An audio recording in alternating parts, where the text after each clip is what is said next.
In this session, we're going to hear from Christoph Strobl about what's new in Spring Data MongoDB. So Christoph, what's new?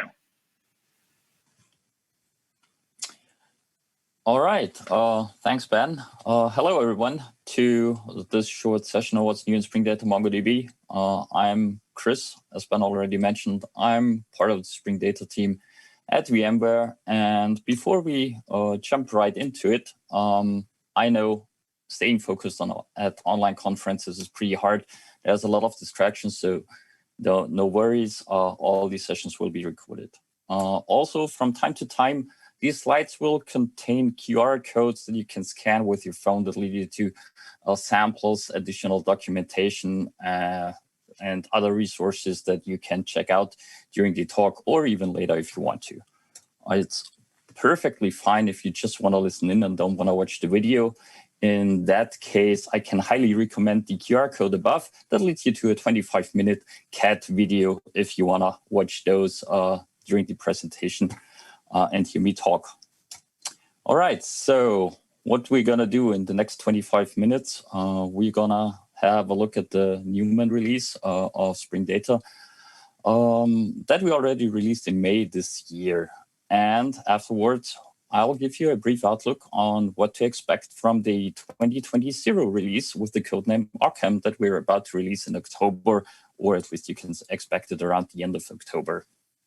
What you already see here is that something changed in Spring Data in general, especially in the release trains. So we switched from a semantic versioning scheme with the release train to a Calver-based versioning scheme. So if you've been using the Spring Data release train BOM to manage your, the versions of the Spring Data modules you've been using, then with the upcoming release, you'll have to use a different artifact with a different versioning scheme instead. So it's no longer the release train, but the Spring Data BOM itself that you have to use with the 2020 and current releases milestone 2. Of course, the artifacts joining the release train stay on the numeric-based versioning scheme. So the upcoming release will be Spring Data MongoDB 0.1.0. All right, so let's get to Newman, which has a clear focus on upgrading dependencies and making sure that we are ready to work with the MongoDB driver versions 4, as well as the current MongoDB server releases. So this includes, obviously, the driver upgrades to the 4.0. Comes with some indexing updates, newly introduced aggregation pipeline support for updates, Reactive GridFS changes, also due to the driver upgrades, and a few convenience methods that we added and improvements. So let's have a look at what actually changed in terms of the dependencies that we have within the project or when you consume the artifact. In the 2.x line, we've been relying on the MongoDB Java driver jar, which was basically an Uber jar that contained the BSON types. It contained the synchronous driver. It contained already bits of the new driver. It had legacy stuff. It had an ASIC driver within. So there are lots of stuff within one artifact. And additionally, if you wanted to talk to MongoDB via reactive streams, via a reactive API, then you had to pull in optionally the reactive streams driver artifact. So this wasn't that much of a problem for synchronous applications because you just consumed the MongoDB driver jar and were fine with it. If you built a reactive application, then you had to pull in basically both jars, both artifacts, because the reactive streams driver required bits and pieces from the from code that was contained in the MongoDB Java driver. And that led to various problems like you you couldn't safely determine which Mongo client to instantiate if you used auto configuration, because obviously both the reactive ones and the sync ones had been on your class path. So that was a problem. With the upgrade to 4.0, the picture is a bit different, a bit clearer, because we have a main artifact, the MongoDB the MongoDB driver core artifact that contains DBs and types, as well as those bits and pieces that are shared between the synchronous driver and the reactive streams driver. So when you actually now want to build an application with 3.0, then you can pull in whatever artifacts you need for either the synchronous world imperative one or the reactive one. The main difference here is that both drivers are now optional dependencies within the Spring Data MongoDB project. So you have to actively decide which way to go. Of course, you can pull in both if you want to and need to, maybe. Along with those upgrades come a bunch of configuration changes, because we've been relying on a code that is no longer present in the new artifacts, because the legacy driver was removed from the newer ones. You can pull in a separate artifact, but we didn't want to rely on those. And talking to our friends at MongoDB, they said, please, if you can go with the new versions, we are about to phase out the legacy driver. So when you look at the 2.x generation, you can clearly see there is the CommMongoDB Mongo client that was used in the configuration and that you had to create if you use the abstract Mongo configuration. That is no longer present in the 3.x line of Spring Data MongoDB and the 4.0 driver. So there is the MongoDB client now lives in a different package, and because we've been relying on the MongoDB client itself from the previous generation in various places like constructors, we couldn't just use reflection and provide an easy upgrade path, but had to really introduce new configuration classes that we already introduced with 2.1. So if you've been using the 2.x line and 2.1, the new configuration is already available since 2.1, and you can then have a more or less smooth upgrade to the 3.x line of Spring Data MongoDB. Of course, you don't actually no longer have to actually create the Mongo client yourself with the 3.x line, but we will create it for you. And if you want to configure these settings like you did before when creating the Mongo client, you can do so by using the Builder API, and there's a dedicated method for that. You can apply the connection string like you did before with the Mongo client URI. And please don't forget, this is new. You have, if you're using UUIDs within your code base and want to store those within MongoDB or even retrieve them, then you have to set the UUID representation for the driver, because there have been differences between the Java driver and, let's say, the .NET driver in the representation and how they stored it internally that were incompatible. And now you have to set it. It's not set. The driver itself doesn't set it by default. So you'll get an error if you don't decide. The Spring Data MongoDB project sets the Java legacy format that's been used before by the driver as a default, so that you can, if you have existing applications, you can just go on, upgrade, and they will still run and use the old format. But if you want to switch to the new one, please set the UUID representation in this method correctly. Another thing that changed was how we treat indexes. So if you, in the 2.x line, have been using the indexed annotations or text indexed or what have you, then indices got created for you on application startup.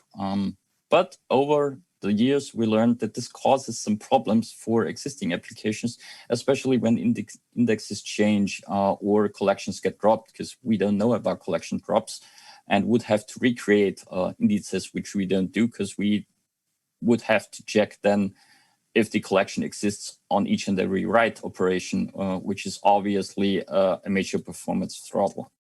So we decided to flip the switch around and disable auto-index creation in the 3.x line. You can re-enable it or create indices yourself by just overriding the auto index creation method in the configuration, or if you're using Spring Boot, there is a dedicated Spring Boot property that you can set that re-enables the old behavior if you choose to. And there's another cool feature because MongoDB is heavily investing in aggregations and the aggregation pipeline over the past few years. So with MongoDB 4.2, it's now possible to have expressive conditional updates applying an aggregation pipeline to an update statement. And this is pretty cool, actually. So you have various operators that you can use. You can add fields, set the field values, remove them, replace them, do some projections in there. And imagine you have a collection of students that do their homework, solve quizzes over the semester, trimester, what have you, and get points for that or even extra credit. And now you, for whatever reason, want to add additional fields like the total homework, the quiz, and the total score that sums up from the total homework and the quiz and the extra credit. And you don't want to calculate this each and every time with a query or an aggregation. So you can just send an update aggregation to MongoDB. It will calculate the fields and add those. And this is pretty simple using the aggregation update that we added. So you can basically just go there, say, hey, I got an aggregation update, define your aggregation pipeline using the operators, like we got the set operator that sums up the homework, the quizzes, and then adds the extra credit down here. Exactly. And then you just go on and use Mongo operations update, apply the update to all the documents that you have in the collection and be done with it. Of course, this all maps the field names you use in the aggregation pipeline to the actual fields that you have in your domain model. So no big change in there. We also did something about Reactive GridFS that was in the previous version a bit clumsy to use, to phrase it politely. So we're basically fighting the API more or less, having to do some asynchronous reactive dance to get the input stream right, and then use the GridFS operations to store large data sets within MongoDB. And this was pretty hard. Thankfully, again, our colleagues at MongoDB improved their API. So we had a conversation, actually several conversations on how to do this, maybe improve this behavior. And we're pretty happy with the outcome because now you can use a data stream that's provided by a Flux and directly pipe that to the GridFS operations into MongoDB. So whenever data gets streams in, you can basically write it to the store. And also the consuming gets much more easier because we've been able to provide a reactive GridFS resource that gives you the file when it's ready, and even the stream that's loaded from MongoDB in the Flux. So all of this is done via the GridFS download and upload publishers provided by the MongoDB client API that we grab here. And some convenience. So we improved our shard support, because since MongoDB 4.2, you required to have the shard key when you send an update operation like a replace one. Then you had to provide the shard key with the update statement, and that's now possible by using the sharded annotation. And by default, it will take the ID as a shard key. Of course, there are attributes on the annotation that you can use to just pick and choose whatever your shard key is composed of. Then we narrowed down the API a little bit, like the Fluent Template API. Well, the matching clause here doesn't need to have the query unless you want to apply some sorting. But if you just want to find someone matching the first name Luke, then there is no need to add this additional keyword here, and you can use the criteria right away. So this makes the entire query language a bit tighter. And hooray, index hints via names are back. Those had for some reason disappeared from the client API. And so we opened an issue there, and the MongoDB client team fixed it, thankfully. So you now can again use the index name that you provided when creating the index as a hint, and don't have to use the document and apply the index structure you defined before to just hint it there. Having that said, let's move on to MongoDB Spring Data MongoDB 3.1, expected next month. Of course, I have to say this.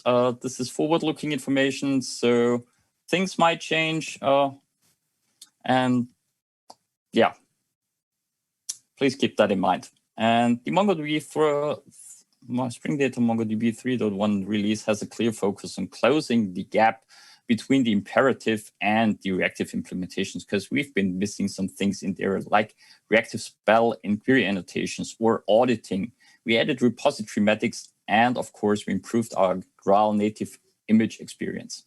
Unfortunately, read-only transactions got dropped from the server backlog, so those seem to not happen in the foreseeable future, and that's why we cannot implement them, obviously. But let's jump into reactive spell that is now truly reactive and using the reactor context, because you could use spell expressions within the query annotations in previous versions already when using a reactive programming model.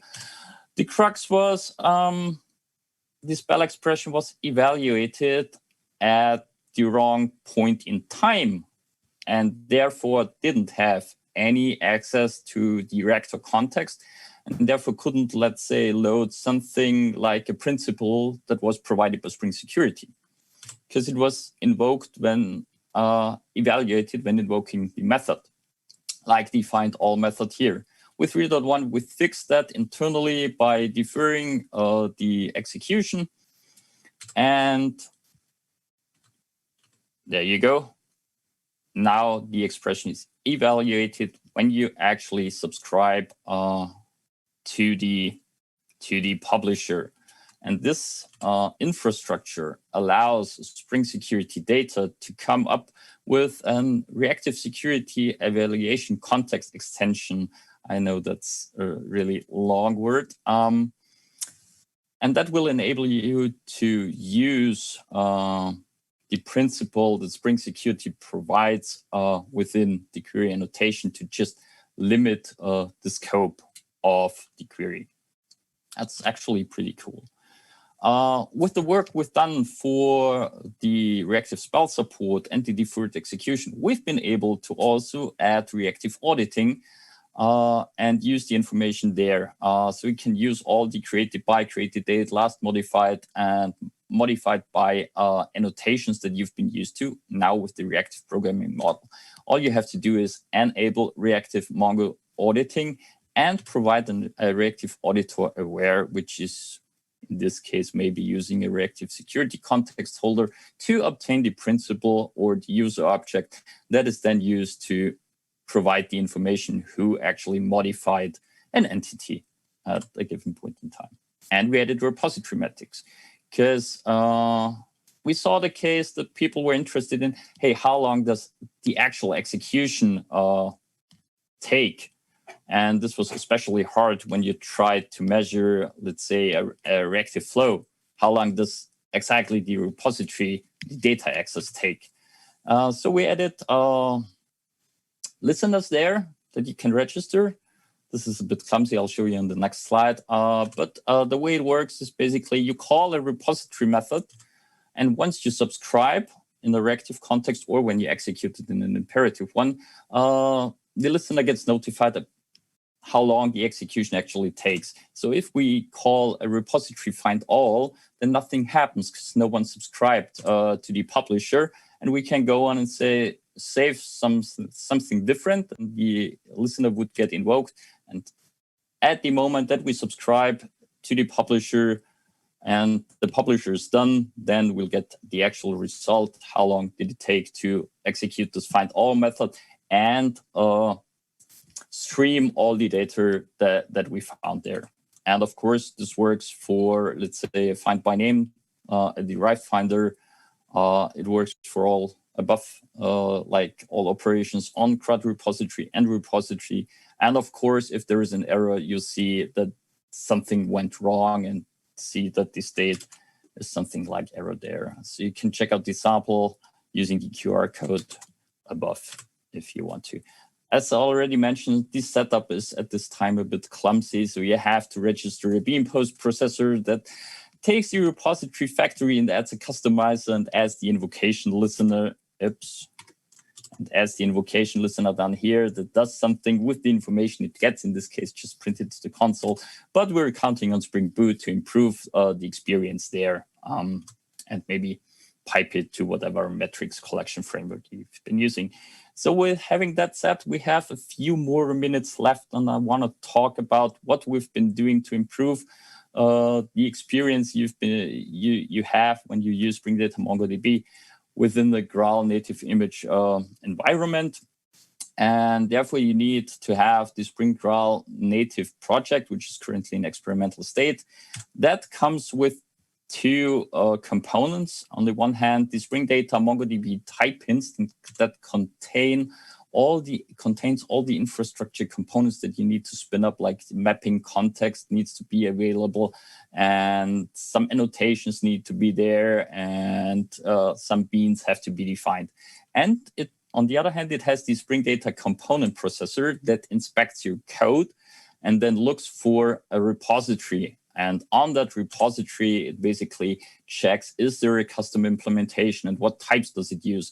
It looks for the signature types, like this is a person repository. Okay, we need to load the person type and have it there, and we require the constructor. It looks at all the finder methods. You're using a projection interface. All right, we need to have this in the reflection configuration so we can back the actual interface with the map. And of course, it looks for all your favorite annotations like query aggregation, the document annotation index, and it inspects all the nested types that are accessible from the root or the signature type. So you can just run your code pretty easily. When I say run, this may take a bit of time for those of you who have already tried the Substrate VM or Graal native image support. You have to use a lot of memory, and you have to have a lot of RAM and maybe a cup of coffee in between, because in this case, the example took 3 minutes to compile, but it starts pretty fast. It's 0.073 second startup time. And since we don't have 3 minutes left, I already prepared that. So let's hope this runs. So we got target and then Spring Data MongoDB, and we should start up. And there you see, this is like instant startup time. This is a Spring Boot application. It started a bit slower because obviously there are things running in the background. It's running in a Docker container. It executes all the stuff that we have available in MongoDB, even query by example and result projections. So pretty cool. Here you can check out the sample. It's linked to the QR code. And with that, I have to already say thank you for listening to me. There is a couple of sessions coming up. If you're interested in data-related stuff today and tomorrow, R2DBC, highly recommended. And if you want to learn more about GraalVM and all the things we do around there, then make sure to tune in to today's second main stage, or tomorrow there are fantastic sessions by Sebastian and others that you should check out. I guess I'll then see you in a minute in the Q&A section. Please make sure to check out the current artifacts and milestones and give us feedback. Thank you. Wow, Christoph, that's a ton of new stuff to explore, and it's really awesome to see, especially the reactive improvements, something near and dear to my heart. For those watching, we have a Q&A session starting now in case you want to ask Christoph anything. To join, click on the Zoom link in the Slack channel, and you'll be taken directly to the Q&A area. If you don't have any questions, grab a quick coffee, and we'll see you again for the next session in a few minutes.